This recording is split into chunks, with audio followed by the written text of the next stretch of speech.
ಈ ಮಂಡಿ ನೋವು ಮತ್ತೆ ಈ ಸಂಧಿವಾತ ಇರುವಂತಹ ಹಲವಾರು ಜನರಲ್ಲಿರುವ ಪ್ರಶ್ನೆ ಏನಂದ್ರೆ, ನಾವು ಮೆಟ್ಟಿಲನ್ನ ಹತ್ತು ಇಳಿಬಹುದಾ ಅಥವಾ ಈ ಮೆಟ್ಲು ಹತ್ತಿ ಮತ್ತೆ ಇಳಿಯೋದ್ರಿಂದ ಮಂಡಿ ನೋವು ಜಾಸ್ತಿ ಆಗುತ್ತಾ ಅಂತ. ಸೊ ನಮ್ಮಲ್ಲಿ ಕೆಲವರು ಬರುವವರು ಮೆಟ್ಲ ಹತ್ತೋದು ಇಳಿಯೋದನ್ನ ಕಂಪ್ಲೀಟ್ ಆಗಿ ಸ್ಟಾಪ್ ಮಾಡಿ ಬಿಟ್ಟಿರ್ತಾರೆ. ಯಾಕೆಂದ್ರೆ ಭಯದಿಂದಾಗಿ, ಅಂದ್ರೆ ಈ ಮೆಟ್ಲು ಹತ್ತಿ ಇಳಿಯೋದ್ರಿಂದ ಮಂಡಿ ಮೇಲೆ ಜಾಸ್ತಿ ಅಂದ್ರೆ ಮಂಡಿ ನೋವು ಜಾಸ್ತಿ ಆಗ್ಬಹುದಲ್ಲ ಅಂತ. ಇನ್ನು ಕೆಲವರು ತುಂಬಾ ನೋವಿರುತ್ತೆ ಆದ್ರೆ ಕೂಡ ಸ್ವಲ್ಪ ಸಹ ಜಾಗ್ರತೆ ಮಾಡೋದಿಲ್ಲ. ಇವತ್ತಿನ ಸಂಚಿಕೆಯಲ್ಲಿ ನಾವು ಈ ಮಂಡಿ ನೋವು ಇರುವವರು ಯಾರು ಮೆಟ್ಲನ್ನ ಹತ್ತಬಹುದು ಇಳಿಬಹುದು ಅಥವಾ ಯಾರು ಜಾಗ್ರತೆ ಮಾಡ್ಬೇಕು, ಹತ್ತಿ ಇಳಿದ್ರೆ ಕೂಡ ನಿಮ್ಮ ಮಂಡಿ ಮೇಲೆ ಜಾಸ್ತಿ ಒತ್ತಡ ಬೀಳದ ಹಾಗೆ ಹೇಗೆ ಹತ್ತಿ ಇಳಿಬಹುದು, ಅಥವಾ ಯಾರು ತಾತ್ಕಾಲಿಕವಾಗಿ ಅಂದ್ರೆ ಸ್ವಲ್ಪ ಕಾಲಗಳ ಕಾಲ ಈ ಮೆಟ್ಟಿಲನ್ನ ಹತ್ತೋದನ್ನ ಇಳಿಯೋದನ್ನ ನಿಲ್ಲಿಸಬೇಕು, ಇದೆಲ್ಲದನ್ನ ನಾವು ಇವತ್ತಿನ ಸಂಚಿಕೆಯಲ್ಲಿ ನೋಡೋಣ.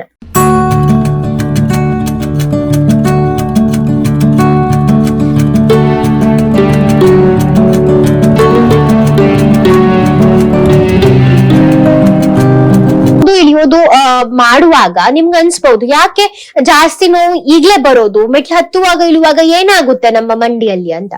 ನಾರ್ಮಲಿ ನಾವು ನಡೆಯುವಾಗ ಏನು ನಮ್ಮ ಮಂಡಿ ಮೇಲೆ ಒತ್ತಡ ಬೀಳುತ್ತೆ ನೋಡಿ, ಅದರ 4 ಪಟ್ಟಷ್ಟು ಒತ್ತಡ ನಾವು ಮೆಟ್ಟಲನ್ನ ಹತ್ತುವಾಗ ಇಳುವಾಗ ಬೀಳುವಂತದ್ದು ಮಂಡಿಯ ಮೇಲೆ. ಸೊ ಆಗೇನಾಗುತ್ತೆ, ಆಗ ನಿಮ್ಗೆ ನೋವು ಜಾಸ್ತಿ ಆಗುವಂತದ್ದು. ಯಾಕೆಂದ್ರೆ ದೇಹದ ತೂಕ ಭಾರ ಏನಿದೆ ಅದು ಮಂಡಿಯ ಮೇಲೆ ಜಾಸ್ತಿ ಬೀಳುತ್ತೆ ನಾವು ಮೆಟ್ಲನ್ನ ಹತ್ತುವಾಗ ಮತ್ತೆ ಇಳುವಾಗ. ಸೊ ಆದ್ರೆ ಇದು ನೀವು ಅನ್ಕೊಂಡಷ್ಟು ಅಪಾಯಕಾರಿ ಕೂಡ ಅಲ್ಲ. ಯಾಕೆ ಅಂದ್ರೆ ನಾವು ಮೆಟ್ಟಲನ್ನ ಹತ್ತುವಾಗ ಇಳುವಾಗ ಏನಾಗುತ್ತೆ ಅಂದ್ರೆ ಮಂಡಿ ಸುತ್ತಮುತ್ತ ಇರುವ ಮಾಂಸಖಂಡಗಳೇನಿದೆ ಅದು ಬಲಪಡುತ್ತಾ ಹೋಗುತ್ತೆ, ಅಂದ್ರೆ ಸ್ಟ್ರಾಂಗ್ ಆಗುತ್ತೆ. ಅದು ಸ್ಟ್ರಾಂಗ್ ಆಗೋದು ಯಾಕೆ ಇಂಪಾರ್ಟೆಂಟ್ ಅಂದ್ರೆ ಅದು ನಿಮ್ಮ ಮಂಡಿಯ ಕೆಲಸವನ್ನ ತಗೊಳ್ಳುವಂತದ್ದು, ಅಥವಾ ಮಂಡಿ ಮೇಲೆ ಏನು ಒತ್ತಡ ಬೀಳ್ತಾ ಇದೆ ಅದನ್ನ ಕಡಿಮೆ ಮಾಡುತ್ತೆ. ನಿಮ್ಮ ಮಸಲ್ಸ್ ಏನಿದೆ ಮಾಂಸಖಂಡಗಳು ಸ್ಟ್ರಾಂಗ್ ಇದ್ರೆ. ಸೊ ಅದ್ ಯಾವಾಗ ಸ್ಟ್ರಾಂಗ್ ಆಗುತ್ತೆ, ನೀವು ಯಾವಾಗ ಜಾಸ್ತಿ ಯೂಸ್ ಮಾಡ್ತೀರಾ ನೋಡಿ, ಯಾವಾಗ ಅದನ್ನ ಯೂಸ್ ಮಾಡ್ತೀರಾ ಆಗ ಅದು ಸ್ಟ್ರಾಂಗ್ ಆಗುವಂತದ್ದು. ಯಾವಾಗ ನೀವು ಮಂಡಿಯನ್ನ ಯೂಸೇ ಮಾಡಲ್ವೋ ಅದು ವೀಕ್ ಆಗ್ತಾ ಹೋಗುತ್ತೆ, ಮತ್ತೆ ಅದ್ರ ಮೇಲೆ ಇನ್ನೂ ಜಾಸ್ತಿ ಒತ್ತಡ ಬೀಳುತ್ತೆ, ಇನ್ನೂ ಜಾಸ್ತಿ ನೋವು ಬರುವಂತದ್ದು. ಅದ್ರ ಅರ್ಥ ನೀವು ಈಗ್ಲೇ ತುಂಬಾ ನೋವಿದ್ರೆ ಕೂಡ ಮೆಟ್ಟಿಲನ್ನ ಹತ್ತು ಇಳಿದು ಮಾಡ್ಬೇಕು ಅಂತ ಅಲ್ಲ. ಆದ್ರೆ ಅದಕ್ಕೆ ಕೂಡ ಮೆಥಡ್ ಇದೆ. ಆ ಮೆಥಡ್ ಅನ್ನ ನೀವು ಫಾಲೋ ಮಾಡಿದ್ರೆ ನಿಮ್ಮ ಮಂಡಿಯ ಮೇಲೆ ಕಡಿಮೆ ಒತ್ತಡ ಬೀಳುತ್ತೆ, ಮತ್ತೆ ನೀವು ಮೆಟ್ಲನ್ನ ಹತ್ತಿ ಇಳಿದು ಮಾಡಬಹುದು.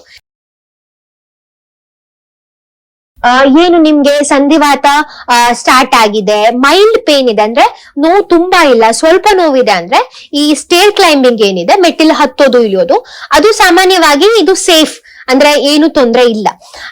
ಯಾಕೆಂದ್ರೆ ನಮ್ಮ ಮಂಡಿ ಏನಿದೆ ಅದು ನಡೆಯೋಕೆ, ಮೆಟ್ಲು ಹತ್ತೋಕೆ, ಕುತ್ಕೊಳ್ಳೋಕೆ ಡಿಸೈನ್ ಆಗಿರುವಂತದ್ದು, ಅದಕ್ಕೆ ಮಾಡಿರುವಂತದ್ದು. ಸೊ ನೀವು ಮೆಟ್ಟಿಲು ಹತ್ತೋದು ಇಳಿಯೋದ್ರಿಂದ ಏನಾಗುತ್ತೆ ಅಂದ್ರೆ ಮೈಲ್ಡ್ ಏನು ಜಾಯಿಂಟ್ ಅಲ್ಲಿ ಮೊಬಿಲಿಟಿ ಆಗುತ್ತೆ, ಅಂದ್ರೆ ಮೂವ್ಮೆಂಟ್ ಆಗುವಂತದ್ದು. ನಾನು ಹೇಳ್ದಾಗೆ ಸುತ್ತಮುತ್ತ ಇರುವ ಮಸಲ್ಸ್ ಸ್ಟ್ರಾಂಗ್ ಆಗುವಂತದ್ದು.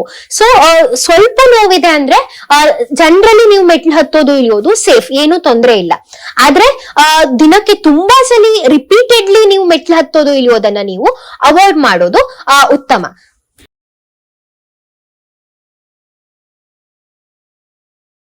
ಇನ್ನು ನಿಮ್ಗೆ ಅಂದ್ರೆ ಆಸ್ಟಿಯೋ ಆರ್ಥರೈಟಿಸ್, ಈ ಸಂಧಿವಾತ ಏನಿದೆ ಅದು ಪ್ರೋಗ್ರೆಸ್ ಆಗ್ತಾ ಇದೆ, ಹಂತ ಹಂತವಾಗಿ ಬೆಳ್ಕೊಳ್ತಾ ಇದೆ. ಆಗ ಕೂಡ ನೀವು ಮೆಟ್ಟಿಲನ್ನ ಹತ್ತಿ ಇಳಿಬಹುದು, ಆದ್ರೆ ತುಂಬಾ ಪ್ರಿಕಾಷನ್ಸ್ ಅಂದ್ರೆ ಜಾಗ್ರತೆ ಮಾಡುವಂತದ್ದು. ಹೇಗೆ, ನೀವು ಮೆಟ್ಟಿಲನ್ನ ಹತ್ತುವಾಗ ಇಳಿಯುವಾಗ ರೇಲಿಂಗ್ಸ್ ಏನಿದೆ ಸೈಡ್ ಅಲ್ಲಿ ಏನು ಹಿಡಿಕೆ ಏನಿದೆ ಅದನ್ನ ಯೂಸ್ ಮಾಡುವಂತದ್ದು, ಅದ್ರ ಮೇಲೆ ಜಾಸ್ತಿ ಭಾರ ಕೊಟ್ಟು ಆಗ ಮೆಟ್ಲನ್ನ ಹತ್ತಿ ಇಳಿದು ಮಾಡುವಂತದ್ದು. ಯಾಕೆಂದ್ರೆ ನೀವು ಮೆಟ್ಲನ್ನ ಹತ್ತೋದು ಇಳಿಯೋದನ್ನ ಕಂಪ್ಲೀಟ್ ಆಗಿ ಸ್ಟಾಪ್ ಮಾಡಿದ್ರೆ ಅದು ನಿಮ್ಮ ಡೈಲಿ ಆಕ್ಟಿವಿಟೀಸ್ ಅಥವಾ ಡೈಲಿ ಲಿವಿಂಗ್ ಅಂದ್ರೆ ನಿಮ್ಮ ದಿನಚರಿಯ ಮೇಲೆ ಇಫೆಕ್ಟ್ ಆಗುವಂತದ್ದು. ಯಾಕೆಂದ್ರೆ ಎಲ್ಲೋ ಹೋಗಿರ್ತೀರಾ, ನಿಮ್ಗೆ ಮೆಟ್ಲು ಹತ್ತೋದು ಇಳಿಯೋದು ಅವಶ್ಯಕತೆ ಇರುತ್ತೆ. ಸೊ ನೀವು ಭಯದಿಂದಾಗಿ ಕಂಪ್ಲೀಟ್ ಆಗಿ ಸ್ಟಾಪ್ ಮಾಡಿದ್ರೆ ನಿಮ್ಮ ದಿನಚರಿಯ ಮೇಲೆ ತುಂಬಾ ಅಫೆಕ್ಟ್ ಆಗುವಂತದ್ದು. ಅದರ ಅರ್ಥ ನೀವು ದಿನ ಮೆಟ್ಲನ್ನ ಹತ್ತಿ ಇಳಿಬೇಕು ಅಂತ ಅಲ್ಲ, ನೀವು ತುಂಬಾ ಜಾಗ್ರತೆ ಮಾಡ್ಬೇಕಾಗುತ್ತೆ. ಯಾಕೆಂದ್ರೆ ಯಾವಾಗ ನಿಮ್ಗೆ ಮಂಡಿಯಲ್ಲಿ ತುಂಬಾ ನೋವಿದೆ, ಸ್ವೆಲ್ಲಿಂಗ್ ಅಂದ್ರೆ ಊತ ಇದೆ, ಮತ್ತೆ ಬೆಳಗ್ಗೆ ಸ್ಟಿಫ್ ಆಗ್ತಾ ಇದೆ, ಬೆಳಗ್ಗೆ ಎದ್ದ ತಕ್ಷಣ ಗಟ್ಟಿ ಕಟ್ಕೊಳ್ತಾ ಇದೆ ಅಂದ್ರೆ ನೀವು ತುಂಬಾ ಜಾಗ್ರತೆ ಮಾಡ್ಬೇಕು.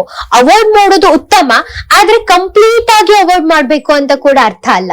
ಅದ್ರೊಟ್ಟಿಗೆ ನೀವು ನಿಮ್ಮ ಜಾಯಿಂಟಿನ ಸುತ್ತಮುತ್ತ ಇರುವ ಮಸಲ್ಸ್ ಏನಿದೆ, ಮಾಂಸಖಂಡ, ಅದನ್ನ ಬಲಪಡಿಸ್ಕೊಳ್ಬೇಕಾಗುತ್ತೆ.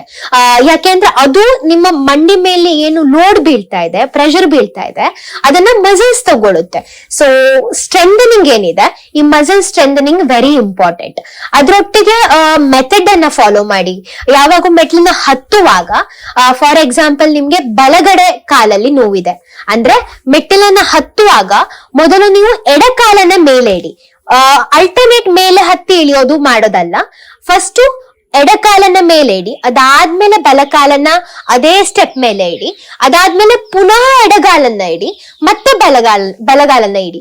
ಸೊ ಯಾವ ಮಂಡಿಯಲ್ಲಿ ನೋವು ಜಾಸ್ತಿ ಇದೆಯೋ ಅದನ್ನ ಮತ್ತೆ ಇಡುವಂತದ್ದು. ಮೊದ್ಲು ನಿಮ್ಗೆ ನೋವಿಲ್ಲದ ಮಂಡಿಯನ್ನ ಸ್ಟೆಪ್ ಅಲ್ಲಿ ಫಸ್ಟ್ ಇಡುವಂತದ್ದು, ಅದಾದ್ಮೇಲೆ ನೋವಿರುವ ಮಂಡಿಯನ್ನ ಇಡುವಂತದ್ದು. ಹೀಗೆ ಮಾಡೋದ್ರಿಂದ ನಿಮ್ಮ ಮಂಡಿ ಮೇಲೆ ಏನು ಒತ್ತಡ ಬೀಳುತ್ತೆ ನೋಡಿ, ಅದು ಕಡಿಮೆ ಆಗುವಂತದ್ದು. ನಿಮ್ಗೆ ಇದು ಕಂಪ್ಲೀಟ್ ಆಗಿ ಅರ್ಥ ಮಾಡ್ಕೊಳ್ಬೇಕಾದ್ರೆ ನಾನು ಇದ್ರ ಬಗ್ಗೆ ಆಲ್ರೆಡಿ ವಿಡಿಯೋ ಮಾಡಿದ್ದೇನೆ, ಹೇಗೆ ಹತ್ತಿ ಇಳಿಬೇಕು ಅಂತ. ಅದನ್ನ ಕೂಡ ನೀವು ರೆಫರ್ ಮಾಡ್ಬೋದು. ಇನ್ನು ಇಳಿಯೋದು ಹೇಗೆ? ನಾರ್ಮಲಿ ಇಳಿಯುವಾಗ ನಮ್ಮಲ್ಲಿ ಬರುವ ಹಲವಾರು ಜನರು ಹೇಳೋದೇನಂದ್ರೆ ಹತ್ತೋದ್ರಕ್ಕಿಂತ ಇಳಿಯುವಾಗ ಇನ್ನೂ ನೋವಿರುತ್ತೆ ಅಂತ. ಯಾಕೆಂದ್ರೆ ಅದು ನಾವು ಈಸೆಂಟ್ರಿಕ್ ಕಾಂಟ್ರಾಕ್ಷನ್ ಹೇಳ್ತೀವಿ, ಅದರಿಂದಾಗಿ ನಿಮ್ಗೆ ಇಳಿಯುವಾಗ ಇನ್ನೂ ಜಾಸ್ತಿ ನೋವಾಗುವಂತದ್ದು. ಸೊ ಇಳಿಯುವಾಗ ಏನ್ ಮಾಡಿ ಅಂದ್ರೆ, ಯಾವ ಮಂಡಿಯಲ್ಲಿ ತುಂಬಾ ನೋವಿದೆ ನೋಡಿ ಅದನ್ನ ಮೊದ್ಲಿಡಿ. ಹತ್ತುವಾಗ ಯಾವ ಮಂಡಿಯಲ್ಲಿ ನೋವಿಲ್ವೋ ಅದನ್ನ ಇಡ್ಬೇಕು. ಆದ್ರೆ ಇಳಿಯುವಾಗ ಯಾವ ಮಂಡಿಯಲ್ಲಿ ಜಾಸ್ತಿ ನೋವಿದೆಯೋ ಅದನ್ನ ಕೆಳಗೆ ಫಸ್ಟ್ ಇಡುವಂತದ್ದು, ಅದಾದ್ಮೇಲೆ ನಿಮ್ಮ ನೋವಿಲ್ಲದ ಮಂಡಿಯನ್ನ ಕೆಳಗಿಡುವಂತದ್ದು. ಸೊ ಈ ಸ್ಟೆಪ್ ಅನ್ನು ನೀವು ಫಾಲೋ ಮಾಡಿದ್ರೆ ನಿಮ್ಮ ಮಂಡಿ ಮೇಲೆ ಜಾಸ್ತಿ ಒತ್ತಡ ಬೀಳೋದಿಲ್ಲ, ಕಡಿಮೆ ಒತ್ತಡ ಬಿದ್ದು ನಿಮ್ಗೆ ನೋವು ಜಾಸ್ತಿ ಬರೋದಿಲ್ಲ. ಸೊ ಮೇನ್ ಆಗಿ ನೀವು ಮಸಲ್ ಸ್ಟ್ರೆಂಥನಿಂಗ್ ಅಂದ್ರೆ ನೀವು ಬಲಪಡಿಸ್ಕೊಳ್ಳುವಂತದ್ದು, ಅದ್ರೊಟ್ಟಿಗೆ ನೀವು ಈ ಮೆಥಡ್ ಅನ್ನ ಫಾಲೋ ಮಾಡೋದ್ರಿಂದ ಏನು ಒತ್ತಡ ಏನಿದೆ ಅದು ಕಡಿಮೆ ಬೀಳುವಂತದ್ದು.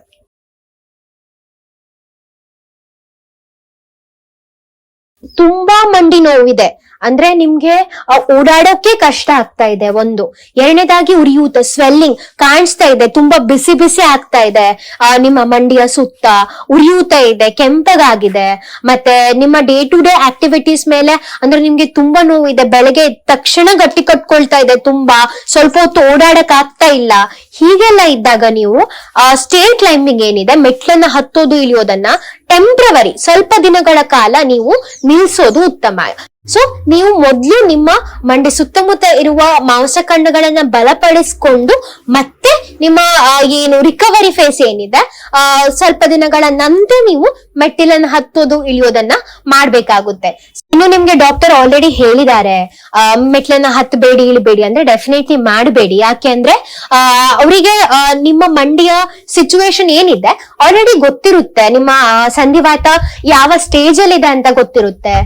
ಸೊ ಬೇಸ್ಡ್ ಆನ್ ದಟ್ ಅಂದ್ರೆ ಅದು ಎಷ್ಟು ನಿಮ್ಮ ಸವೆದಿದೆ ಅನ್ನೋದ್ರ ಮೇಲೆ ಡಿಪೆಂಡ್ ಆಗುತ್ತೆ, ನಿಮ್ಮ ಸಿಂಪ್ಟಮ್ಸ್ ಮೇಲೆ ಡಿಪೆಂಡ್ ಆಗುತ್ತೆ, ಅಂದ್ರೆ ನಿಮ್ಮ ಗುಣಲಕ್ಷಣಗಳ ಮೇಲೆ. ಸೊ ಅದ್ರೆಲ್ಲದ್ರ ಮೇಲೆ ಡಿಸೈಡ್ ಮಾಡ್ಬೇಕಾಗುತ್ತೆ ನೀವು ಹತ್ಬಹುದಾ ಇಳಿಬಹುದಾ, ಅಥವಾ ಯಾರು ಜಾಗ್ರತೆ ಮಾಡ್ಬೇಕು ಅಥವಾ ಯಾರು ಟೆಂಪ್ರವರಿ ಆಗಿ ಸ್ಟಾಪ್ ಮಾಡ್ಬೇಕು ಅಂತ. ಸೊ ಇದೆಲ್ಲದ್ರ ಮೇಲೆ ಇದು ಡಿಪೆಂಡ್ ಆಗಿರುವಂತದ್ದು. ಈ ವಿಡಿಯೋದಿಂದಾಗಿ ನಿಮ್ಗೆ ಹೆಲ್ಪ್ ಆಗಿದ್ರೆ ಲೈಕ್ ಮಾಡಿ, ಶೇರ್ ಮಾಡಿ, ಸಬ್ಸ್ಕ್ರೈಬ್ ಮಾಡಿ. Thank you.